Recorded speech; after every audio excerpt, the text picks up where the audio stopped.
Muy buenas tardes, apreciados estudiantes de Economía Colombiana de la Universidad Francisco de Paula Santander. Siguiendo con la estructura de la materia, hoy vamos a ver el cuarto tema, que es el de las instituciones, del texto Introducción a la Economía Colombiana de Mauricio Cárdenas Santamaría. Para ello, debemos empezar con la definición de instituciones, que es aquel conjunto de normas jurídicas y culturales que condicionan la forma de interacción social. Son aquellas reglas de oro las cuales deben ser claras y estables para que los agentes económicos, familias, empresas y Estado tomen sus decisiones con la certeza de recibir los beneficios esperados, aumentando así los incentivos a invertir. Las instituciones se dividen en instituciones formales e instituciones informales. Las instituciones formales son aquellas que están codificadas y respaldadas por un poder coercitivo. Surgen de un proceso político, por lo que la esfera política de un país es fundamental para las decisiones económicas. Mientras tanto, las instituciones informales son el conjunto de reglas que han surgido de prácticas comunes y que no requieren de un soporte material para ser cumplidas por los individuos. Posteriormente aparecen una serie de conceptos que están relacionados con las instituciones, y la primera de ellas es el ambiente institucional, el cual son aquel conjunto de reglas políticas, sociales y legales que establecen el marco básico bajo el cual se lleva a cabo la producción, el intercambio y la producción. Los arreglos institucionales son los acuerdos o contratos específicos que gobiernan la forma como los agentes económicos, las empresas, las familias y el Estado pueden cooperar o competir. Los costos de transacción son aquellos costos asociados con la posibilidad de que los individuos lleguen a acuerdos mutuamente beneficiosos. El papel de las buenas instituciones consiste en reducir los costos de transacción de tal manera que sea posible la cooperación entre los individuos por medio de transacciones mutuamente benéficas. El mercado crediticio enfrenta costos de transacción tan altos que en muchas ocasiones impiden del todo su funcionamiento. Seguidamente viene el concepto de infraestructura social, que es aquel conjunto de instituciones y políticas gubernamentales que proveen los incentivos con los cuales los individuos y empresas actúan en la economía. A través de ella, las sociedades estarán dispuestas a invertir sus esfuerzos y recursos y así aumentar el capital humano y capital físico, o para generar nuevas ideas. Mientras que cuando se habla de una calidad institucional y al existir una mala calidad de la misma, genera los efectos contrarios. Los individuos optarían por quitarle la riqueza a los demás a través del hurto o la corrupción, en lugar de prepararse y crear su propia riqueza, trayendo como consecuencia el uso inapropiado de recursos que repercute en su ineficiencia. Las diferencias en los niveles de vida entre los países son atribuibles a diferencias en su desarrollo institucional. Posteriormente, aparecen el nivel de desarrollo institucional colombiano y hay 4 ítems, que el primero son los riesgos de expropiación, el segundo la gobernabilidad, el tercero los costos de transacción y el cuarto el conflicto armado interno. Para ello existen unos índices que van midiendo cómo se encuentra cada uno de los países de acuerdo con ello. El primero de ellos es la medición Political Risk Service, que mide los riesgos políticos y jurídicos. Las variables que toma en cuenta son la protección de la inversión extranjera frente al riesgo de expropiación, de confiscación o nacionalización por parte del gobierno. La escala está 0, es el mayor riesgo que puede presentar un riesgo de expropiación, y 10 es el menor riesgo. Según este estudio, entre 1985 y 1995, Colombia obtuvo una calificación del 7.39%, un riesgo relativamente alto. Seguimos observando otro índice y nos aparece el de la medición Freedom House, que mide las libertades civiles y políticas. Esos índices son medidos bajo una escala de 1 como el más libre y 7 el más libre.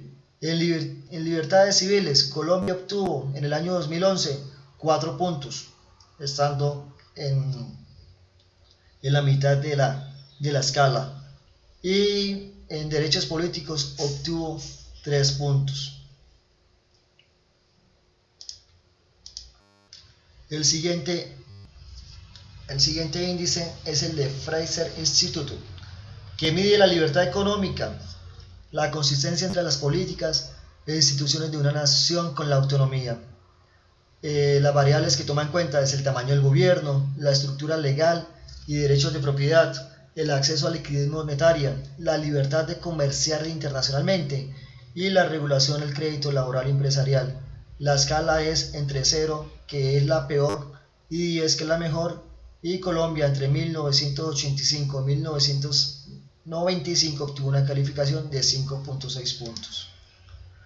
La gobernabilidad, según el Banco Mundial. El Banco Mundial establece 6 ítems en torno a la gobernabilidad. El primero es el de la voz y la rendición de cuentas. El segundo, la estabilidad política y la ausencia de violencia, crimen y terrorismo. El tercero es la efectividad del gobierno. El cuarto es la ausencia de carga regulatoria. El quinto, la calidad del Estado de Derecho.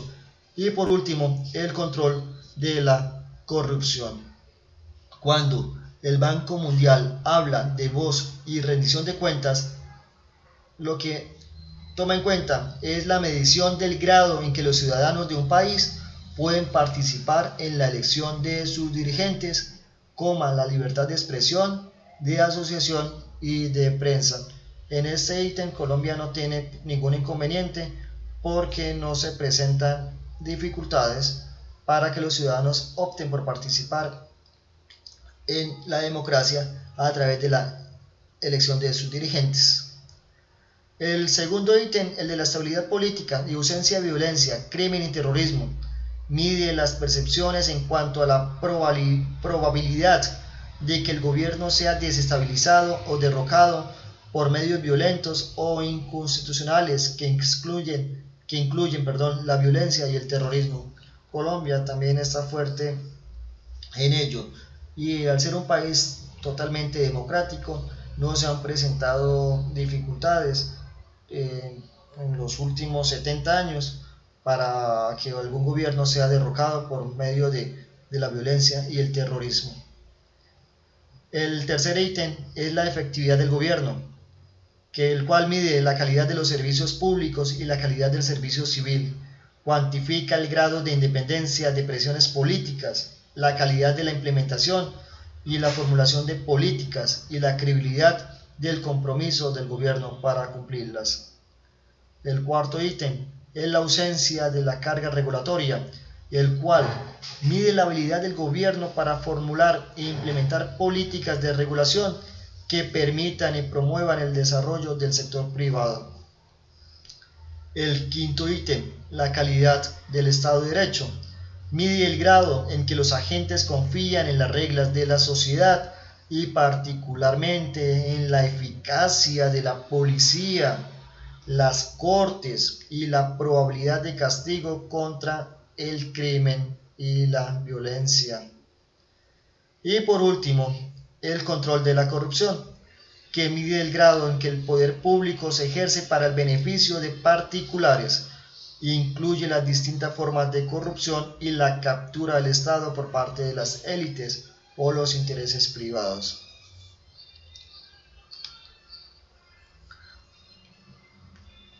Posteriormente empiezan a mencionarse en torno a lo que son las políticas, y el primero de ellos es la calidad de las políticas. Y dice el autor Mauricio Cárdenas Santamaría que es más factible que las políticas tengan una serie de características y propiedades deseables en ambientes en los que hay un número reducido de jugadores, con horizontes de tiempo más amplio y mecanismos que aseguran el cumplimiento de los compromisos que se pacten entre ellos. Y a su vez establece unas características deseables de las políticas, en los que se encuentran: primero, la estabilidad ante cambios políticos; segundo, la adaptabilidad a las condiciones económicas; tercero, la representatividad; cuarto, la calidad de la implementación y aplicación efectiva; quinto, orientación al nivel general; y sexto, la eficacia. En torno al papel de las instituciones de la economía, la Constitución es en cualquier país la institución política por excelencia. En ella se definen las reglas de juego al más alto nivel. De la Constitución se desprenden la estructura del sistema político y sus reglas electorales, así como el papel y la autonomía del sistema judicial, que es el encargado de defender al Estado de Derecho. Mirando con detenimiento el primer artículo de la Constitución Política de 1991, menciona que Colombia es un Estado social de derecho, organizado en forma de república unitaria, descentralizada, con autonomía de sus entidades territoriales, democrática, participativa y pluralista, fundada en el respeto de la dignidad humana, en el trabajo y la solidaridad de las personas que la integran y en la prevalencia del interés general. Cuando se habla de república unitaria, refleja la existencia de una constitución única que aplica a todas las entidades territoriales, llámense departamentos, distritos o municipios, los cuales no tienen capacidad legislativa ni judicial para ir en contra de la Constitución. Esto implica que existe cierto grado de centralización política y administrativa, aunque las entidades territoriales cuentan con autonomía suficiente para la gestión de sus propios recursos. El principio de autonomía está ceñido al principio de unidad, por medio del cual debe existir una uniformidad legislativa en asuntos de interés general nacional, unidad en todos los ramos de la legislación y en las decisiones políticas que tengan vigencia para todo el territorio nacional, así como una administración de justicia en común. Y el principio de descentralización nos indica que implica que las funciones administrativas del Estado las comparten los diferentes niveles del gobierno. Por último, en torno a la estructura del Estado en Colombia, podemos decir que el poder público en Colombia está integrado por las ramas ejecutiva, legislativa y judicial. Por lo tanto, finalmente, para finalizar esta sesión, se les dará un trabajo que consiste en consultar cuál es la estructura del Estado colombiano en la actualidad, organizándolo por cada una de las ramas, es decir, aquellas entidades que pertenezcan a las entidades judicial, a la ejecutiva y a la legislativa, en la cual explique cuáles son las funciones de cada una de esas entidades y, en lo posible, mencionar la norma que crea dicha entidad. Este trabajo debe ser entregado a través del correo electrónico, el cual, a través de un mensaje por el PLAT, les estaré transmitiendo. Muchas gracias por su atención, espero que haya sido de su agrado.